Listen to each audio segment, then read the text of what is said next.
지난주에는 우리가 성육신, 말씀이 육신이 되어 라는 제목으로 말씀을 살펴봤고요.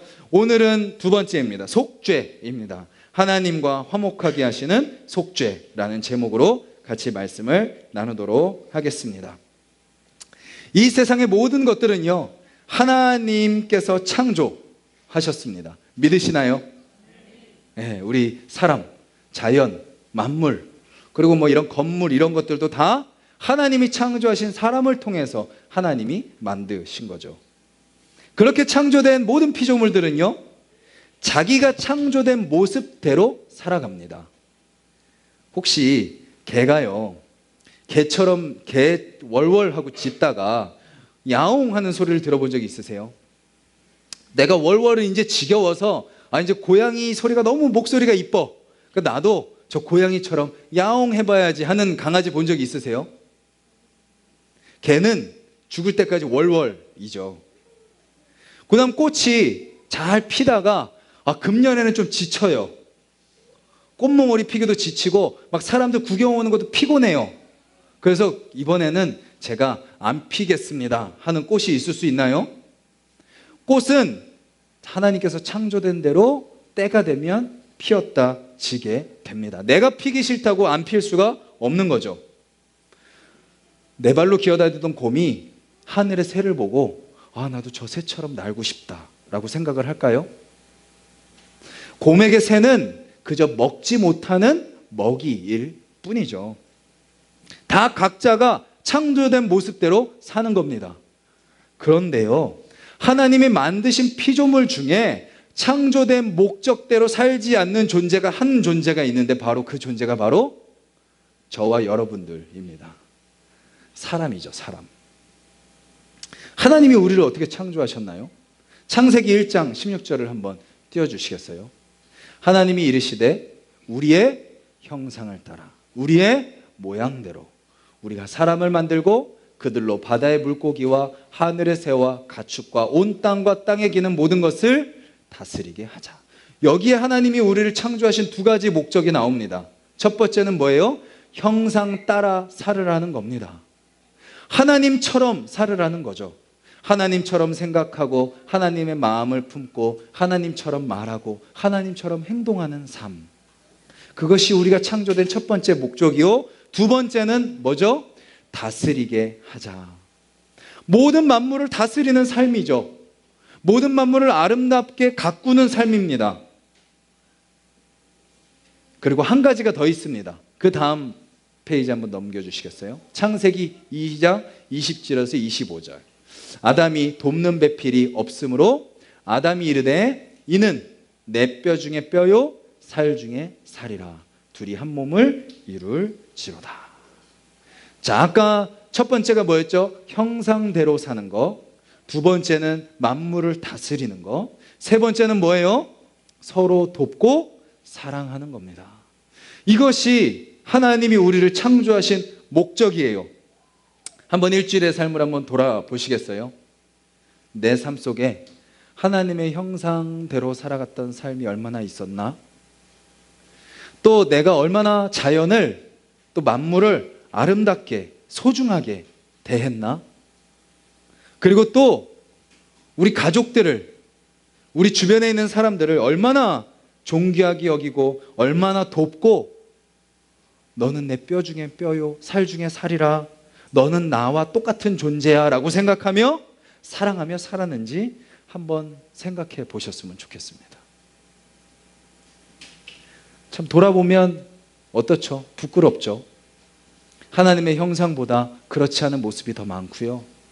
만물을 아름답고 잘 다스리기보다 막 소비하죠. 소비하고 버리고. 그리고 때로는 어때요? 막 내 욕심을 위해서 그냥 막 이용합니다. 그래서 그리스도인들은 쓰레기 문제를 잘 생각해 봐야 됩니다.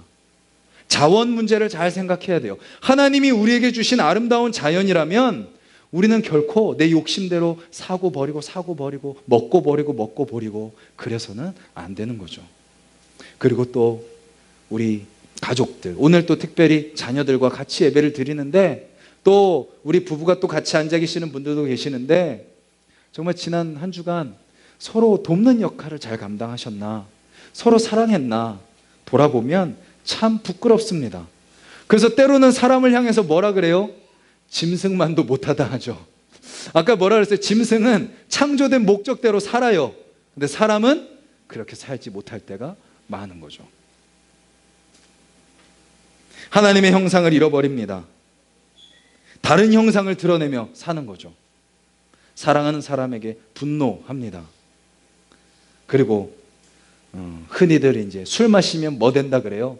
개 된다 그러죠. 사람이 사람의 그 모습을 잃어버리고 동물처럼 하는 거죠. 그게 마치 당연하다는 듯이 살아갑니다. 성령의 열매가 아닌 사탄의 열매를 맺으며 사는 거죠. 미워하고 다투고 질투하고 살인하고 욕하고. 욕은요, 말로 사람을 죽이는 겁니다. 상대방이 나를 분노하게 한다고 해서 왜 우리도 똑같이 또 상대방을 죽이려고 하죠? 그리고 자신을 소중하게 여기지 않는 거죠. 자존감이 너무 낮습니다. 자신의 존재를 귀하게 여기지 않아요.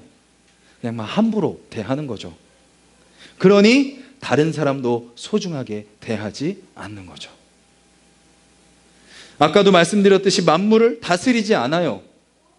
만물을 그냥 이용할 뿐이에요. 그리고 또 그 반대 극단은 또 어떤가요? 만물 밑에서 만물을 숭배합니다. 나무 밑에 가서 절하고요. 돌을 쌓아놓고 절하고요. 태양한테 절하고요. 또 심지어 저 옆 나라에 또 여러 나라에 정말 엘리트고 똑똑한 사람이라고 해도 원숭이를 섬깁니다. 동물을 섬기는 거죠. 소를 섬기고요. 돼지를 섬기고요. 그런 동물들을 다스려야 되는데 섬기고 있는 거죠. 그리고 서로를 귀하게 여기지 않고 종 부르듯이 부리고 서로 이용하고 서로의 마음을 헤아려 주지 않고 조금만 마음에 들지 않으면 그냥 포기해 버리는 것. 이것이 하나님의 형상대로 살지 못하는 우리 인간의 솔직한 모습입니다. 그래서 오늘 본문은요, 이렇게 표현해요. 11절, 12절, 13절, 19절 이렇게 말씀하시죠. 그때에 우리가 육체로는 누구다? 이방인이다. 그리고 할례를 받지 못한 자다. 그리고 12절에 그리스도 밖에 있었고 이스라엘 나라 밖에 있었고 약속의 언약들에서는 외인이었고 세상에서 소망이 없고 하나님이 없는 사람이다. 13절에 멀리 있었다.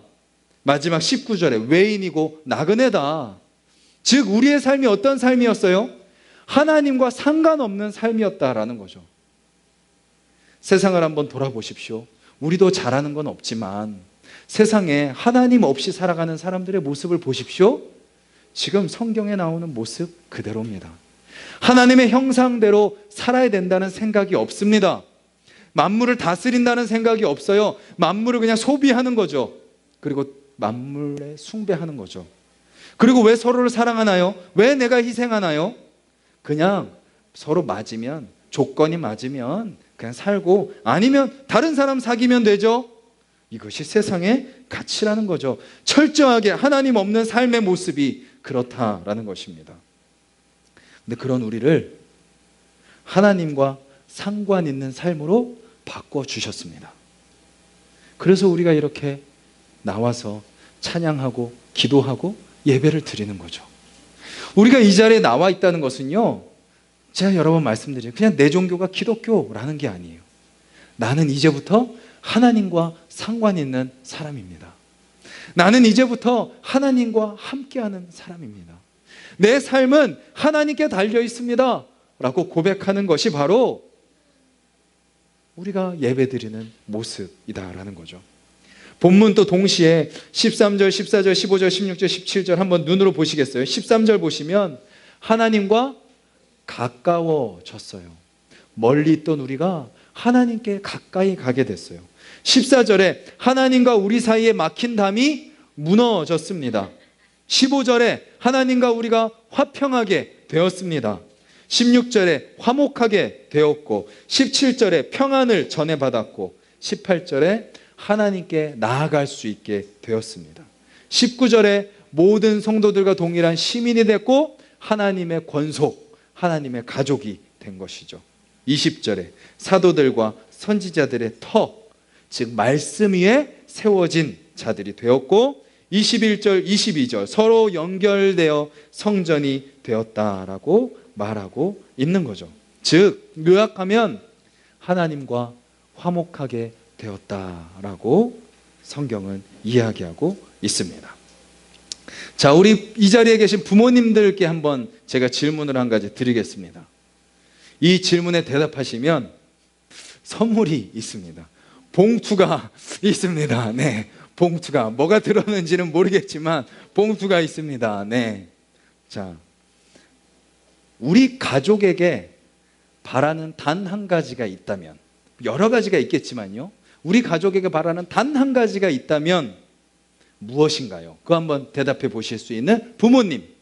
네, 우리 조병혜 집사님. 네, 사랑. 네, 사랑. 네. 아직 열어보시면 안 돼요. 열어보시면 안 되고, 예, 네. 예, 네. 엄마는 말. 네. 예, 그 다음 또, 네, 우리 가족에게 가장 중요한 한 가지, 네, 대답해 주실 수 있는 우리 부모님. 여러 가지가 있겠지만 한 가지. 네. 화평. 네, 화평. 예, 예, 네. 화평. 네. 지금 눈치를 딱 보시면 손만 들면 지금 봉수가 나갑니다. 예. 근데 마지막 한 분. 마지막 한 분. 마지막 한 분. 네. 우리 가족에게 바라는 단 한 가지가 있다면. 건강. 누구신가요? 예, 건강. 네, 건강. 네. 네, 건강. 예. 어려운 질문이 아닌데 이게 다들 망설여 하시네요. 자, 그러면 이제 우리 어른들만 하면, 그러니까 우리 자녀들, 예, 우리 상유라 속상해하지 마. 우리 아이들 할 차례가 됐습니다. 네, 우리 아이들 생각에 우리 가족에게 바라는 가장 한 가지가 있다면, 저는 우리 가족에게 이거 한 가지 바랍니다. 네, 대답해줄 우리 어린이, 우리 잠시만요. 예, 우리 태연이부터. 아, 현서부터. 예? 보험이야. 보험이요. 네, 보험. 예, 보험. 네, 왜 보험인지는 모르겠지만, 예, 우리 보험이라고 대답한 우리 현서에게 선미 집사님께서 받으신 것 좀, 예. 아, 주셨어요. 다른 애 주셨어요. 네, 이거 저의 의도와 전혀 다르게. 예, 예. 자, 선물. 네. 그 다음 또, 잠시만요. 상률이 세 번째. 아까 우리 서연이 안 할래요? 상률이 믿음. 우리 조병혜 집사님 아까 받으신 봉투를 좀 우리 상률이에게. 네, 네, 상률. 그 사실은 네. 또 마지막 우리 어린이 한 명. 우리 어린이. 예, 우리 인성이. 예의. 네, 예의. 네, 우리 박지현 집사님 알아서 갖다 주시네요. 네. 네. 네, 사실은 우리 부모님들이 받으셔도 별 필요가 없는 달란트입니다. 예. 우리 아이들 이제 그거 잘 보관했다가 선생님 드려야 돼요. 알겠죠? 네, 선생님 드리면 됩니다. 지금 여러 가지를 얘기해 주셨어요. 저희가 좀 이렇게 아이들 같이 있어서 제가 좀 이렇게 웃으면서 같이 해보는 시간을 준비하긴 했었는데, 다 그것이 다 하나로 화목되는 것, 하나로 모여지는 것은 바로 화목이라는 단어입니다. 우리가 가족에게 바라는 게 뭐죠? 그냥 화목한 거 한 가지죠. 뭐 돈을 많이 버는 것도 중요해요. 건강한 것도 중요해요. 그런데 아무리 돈이 많아도 화목하지 않으면 아무 소용없죠. 아무리 건강해도 화목하지 않으면 건강한 몸으로 싸워요. 화목입니다. 근데 그 화목이 이루어지려면 저절로 되지가 않습니다. 누군가는 희생을 해야 됩니다. 누군가 먼저 그 희생이 시작돼야 되죠. 그리고 그 희생을 깨달은 사람이 또 서로 희생해 나아갈 때 그 가정은 화목을 이루게 됩니다. 우리 가족이 화목하지 않은 이유는 뭐예요? 내가 희생하지 않기 때문이에요.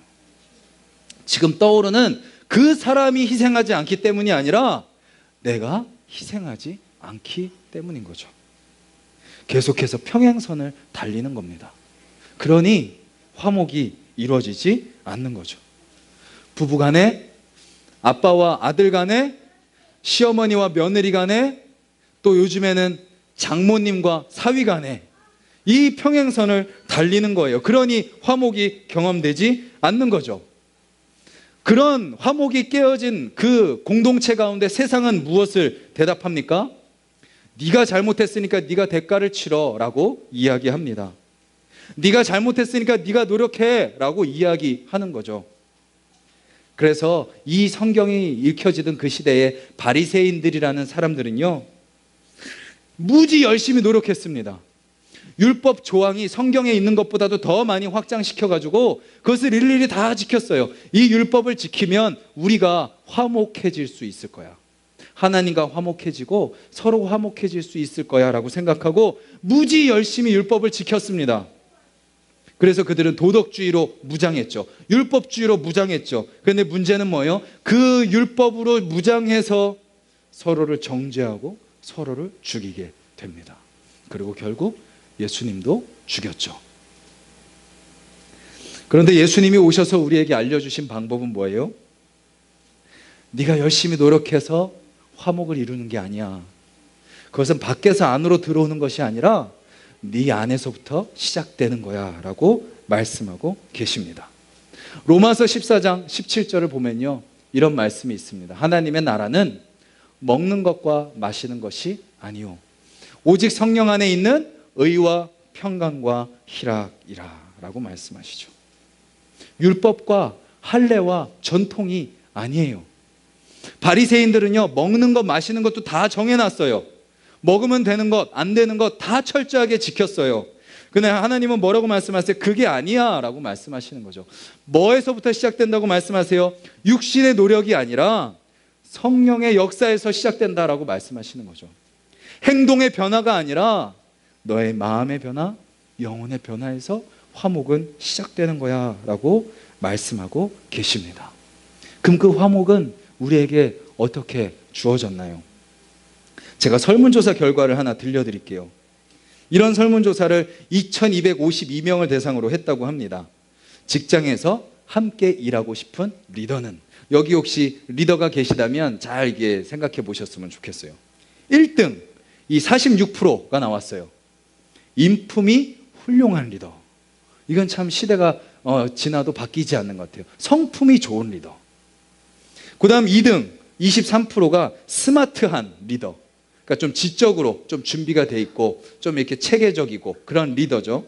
세 번째는 성실한 리더입니다. 성실한 리더. 그 다음 우리가 보통 생각하는 리더 하면 막 카리스마 있게 막 밀어붙이고 막 추진하고 막 그런 리더는 8%입니다. 8%.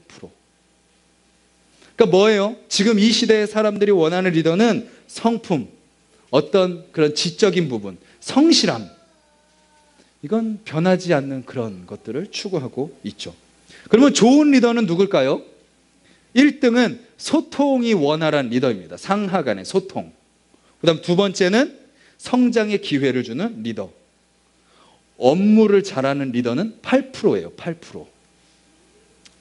그러니까 어떤 일보다도 서로 소통하면서 하나 되어 하는 리더를 원하는 시대인 거죠. 근데 제가 나누려고 하는 것은 세 번째 설문조사입니다. 나쁜 리더는 누굴까요? 1등만 제가 말씀드릴게요. 팀이나 팀원의 실수를 회피하는 리더. 네가 잘못했으니까 네가 책임져 라는 거죠. 그 잘못과 그 실수를 같이 책임지고 같이 풀어가려고 해결하는 것이 아니라 그것을 자기는 회피하고 그냥 도마뱀이 꼬리를 끊어내듯이 그냥 잘라내는 거죠. 하나님이 우리를 어떻게 화목하게 하셨어요? 아담과 하와를 에덴 동산에서 쫓아내셨죠. 회피하시는 건가요? 잘라내시는 건가요? 근데 아담과 하와를 내보내시면서 어떻게 하셨어요? 가죽옷을 입히십니다. 가죽옷을 입히신다는 것은 누군가 어떤 동물이 희생됐다는 거죠. 그 동물의 피를 통해서 아담과 하와의 수치와 죄를 덮어주신 것입니다. 그리고 나중에 아담과 하와에게 에덴 동산을 쫓아내시면서 최초의 복음을 말씀하시죠. 비록 네가 쫓겨나지만 결국 너의 자손이 뱀의 머리를 밟을 것이다. 그래서 모든 인류가 구원받을 것이다 라고 구원의 약속을 해 주시는 것을 보게 됩니다. 그리고 나서 성경의 창세기부터 요한계시록까지 뭐가 진행되는 거예요? 그 약속이 이루어지는 과정이 진행되는 겁니다. 성경은 어려운 내용이 아니에요. 우리를 구원해 주시겠다는 그 약속을 여러 가지 이야기와 여러 가지 장르와 여러 사람을 등장시켜서 우리에게 보여주시는 것이 성경 말씀인 거죠. 거기서 우리에게 알려주는 건 뭐예요? 하나님의 사랑은 우리를 회피하거나 잘라내시는 사랑이 아니라 우리를 끝까지 책임지시는 사랑이다라는 것입니다. 자, 하나님은요, 공의로우신 분이세요. 그래서 분명히 심판이 있습니다. 심판이 없으면요, 하나님은 공의로우신 분이 아닌 거예요. 공의롭기 때문에 하나님은 심판하셔야 됩니다. 우리는 다 죄졌잖아요. 심판받아야 돼요. 근데 하나님은 또 동시에 어떤 분이세요? 우리를 끝까지 책임지시는 분이세요. 사랑하시는 분이세요. 근데 사랑하는 사람을 어떻게 심판할 수 있죠? 그래서 자유주의 신학이나 천주교에는 뭐라고 이야기해요? 어떻게 살든 결국은 다 구원받습니다 라고 이야기하는 거죠. 결국은 모든 사람이 다 구원받습니다 라고 이야기하는 거죠. 그런데 성경은 분명히 이야기합니다. 그렇게 설명하는 것이 아니라 하나님께서 공의와 그 사랑을 이루시기 위해 뭐 하신 거예요? 자신이 심판을 받으신 거예요. 우리가 심판을 받아야 되는데, 그래야 하나님의 공의가 이루어지는데, 우리를 사랑하시기 때문에 우리를 죽이시지 않으시고 대신 자신이 심판을 당하신 거죠. 그게 바로 십자가입니다.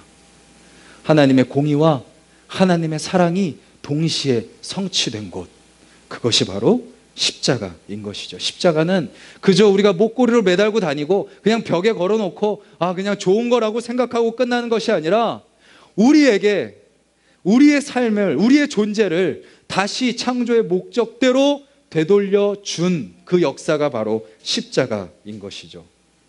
그 십자가로 말미암아, 그 십자가에서 흘리신 피로 말미암아 우리는 다시 창조의 목적대로 살 수 있게 되었습니다.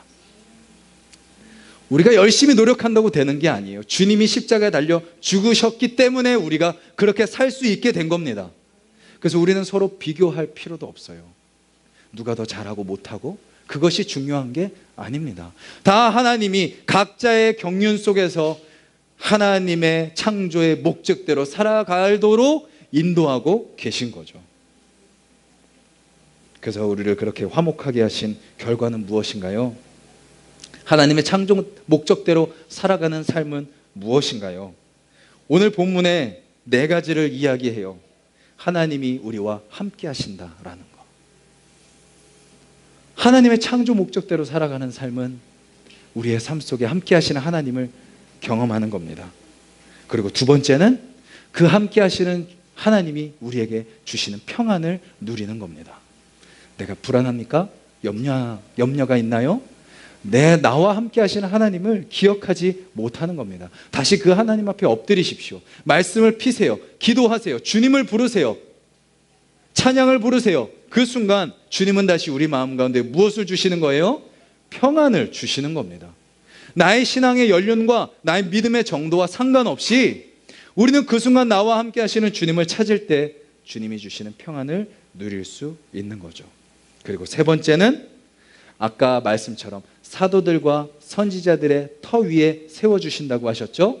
그것은 바로 우리의 삶을 말씀 위에 세워주신다는 것입니다.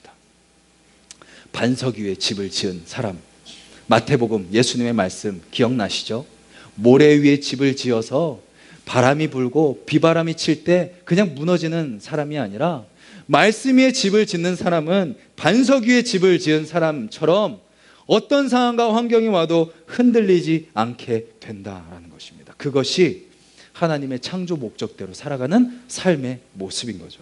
마지막 4번째는 고린도후서 6장 말씀 한번 띄워주시겠어요? 같이 한번 읽도록 하겠습니다. 시작. 우리는 살아계신 하나님의 성전이라.